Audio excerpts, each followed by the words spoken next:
This is going to be a video tutorial on how to wrap text in Google Sheets. I will be using a desktop PC for this. Let me jump over to my browser here. I have my browser open now and I am on Google Sheets. To wrap text in Google Sheets, as you can see here, I have two cells that have text in them.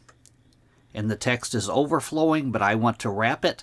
The way to do that, I'm going to show you two different ways to do it. One way, you want to select the cell that the text is in. I've selected my cell.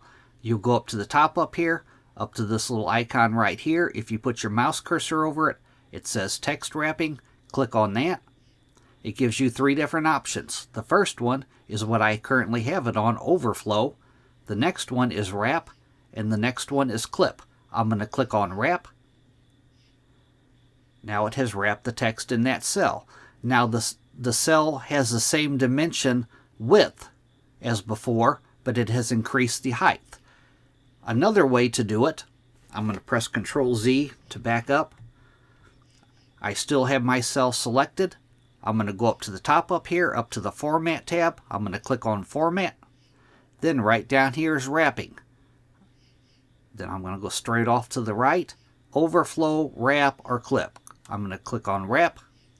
That is how to wrap text. Now, if you wanted to keep your same dimensions of your cell, height and width, but you didn't want your text to be overflowing, you could clip the text. I'm going to select this cell here. I'm going to go up to the top up here, up to the little icon. I'm going to click on Text Wrapping.